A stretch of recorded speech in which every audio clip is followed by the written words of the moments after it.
من اكتر الصدمات اللي الناس بتتصدمها اول ما بتيجي كندا وهي مساحه الشقق والوحدات اللي هم بيسكنوا فيها، فبيبقى متخيل ان المساحه اللي هو كان عايش فيها هيلاقيها هنا تاني، بس بيلاقي حاجه مختلفه. هوريكم النهارده شقه مساحتها 55 سكوير متر او 55 متر شكلها بتبقى عامله ازاي. اول حاجه خالص المساحه اللي قدامنا دي شقه، الشقه دي مساحتها 607 سكوير فيت. دلوقتي احنا هنا هندخل هنلاقي المطبخ بالشكل اللي قدامنا، هنلاقي الليفنج، هنلاقي اوضه نوم، هنلاقي حمام متصل، وهنلاقي اوضه ثانيه للنوم. تعال ندخل كده مع بعض عشان دي الطبيعي هنا الناس بتعيش في حاجات زي كده. تعالى كده اول حاجه خالص بتلاقي المطبخ زي ما انت شايف كده، ده في مساحه يا جماعه 50 متر. يعني ناس كتير بتبقى شايفه ان 50 متر ده رقم صغير خالص، لازم تلاقي كل الحاجات اللي قدامك دي بالتفاصيل كلها.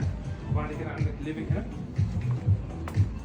طبعا ما هوش حاجه كبيره قوي بس لا يعني بالنسبه برده للمكان ليفنج كويس جدا. وبعدين بتلاقي طبعا اوضه النوم، دي اوضه النوم الماستر بيدروم تعتبر، وعلى طول الماستر بيدروم يعني هنا بيكون متصل بحمام زي ما انت شايف كده. تعال ندخل كده، وده ووكينج كلوزت.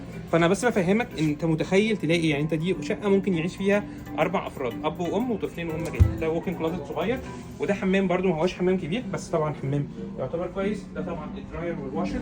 طبعا الدراير والواشر لما تيجي كندا هتلاقي كل الحاجات دي ستاكت فوق بعض، ستاكت يعني محطوطين فوق بعض، فهتلاقي حاجه زي كده اغلب الوحدات اللي انت بتعيش فيها. واخر اوضه هنا يعني بص ده ثانيه، ده الباتروم 55 سكوير فيت يعني 5 متر، المساحه دي كلها 5 متر، وده رقم مساحه كبيره كمان ما هياش صغيره.